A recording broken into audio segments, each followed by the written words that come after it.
Chers amis, chers frères et sœurs, nous voilà réunis pour ces 10 jours de prière, au travers du thème qui conclut ces 10 journées et qui nous a permis de vivre cette unité au travers des églises et en relation avec l'Église mondiale, derrière cette proposition de la conférence générale que nous vivons maintenant depuis plusieurs années. Nous nous retrouvons unis sur le thème de la prière, unis dans la prière ensemble, unis par un texte dans l'Évangile de Jean, au chapitre 17 et au verset 3, qui aujourd'hui nous propose cette lecture et cette réflexion. Or, la vie éternelle, c'est qu'ils te connaissent, toi, le seul vrai Dieu, et celui que tu as envoyé, Jésus-Christ.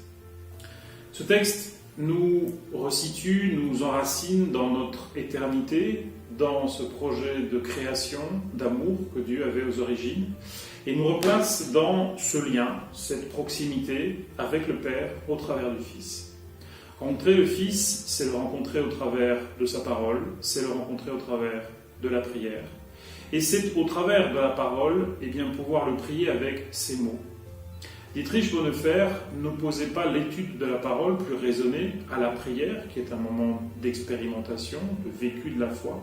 en nous invitant simplement à considérer la parole comme le langage du Père qui nous apprend à prier.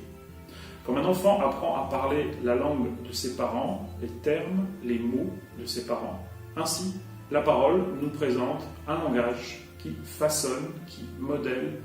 les termes mêmes, les thèmes aussi de nos prières. Je vous invite, au travers de nos temps de prière, à nous laisser modeler, façonner par la parole de Dieu, par la méditation, la lecture, la rencontre avec ses témoignages, avec ses promesses, avec ce qu'elle nous révèle. Et à faire de ces temps des temps réguliers en vie d'église, des temps réguliers dans une vie personnelle, des temps réguliers avec nos foyers, nos maisons qui s'ouvrent pour accueillir d'autres, des temps de témoignage, des temps d'intercession. Nous avons ici la joie, et j'en témoigne simplement, de nous retrouver chaque matin pour prier ensemble avec tous les collègues ici à la Fédération. Nous prions pour vous, les églises, nous prions pour les pasteurs, les familles pastorales, nous prions pour les projets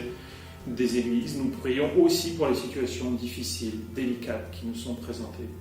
Et laissez-moi comme un défi pour cette nouvelle année, vous inviter unis dans la mission, à pouvoir aussi prier pour nous, à prier pour le corps pastoral, à prier pour toute l'équipe fédérale, à prier pour tous les responsables de départements, de ministères, et tout particulièrement à veiller à ce qu'un relais, un référent, un responsable local soit la personne qui encourage, qui accompagne, qui vit avec vous, qui incite chacun à faire de la prière un objectif principal de notre vie d'église et de notre vie de croyant. Bon sabbat à chacun.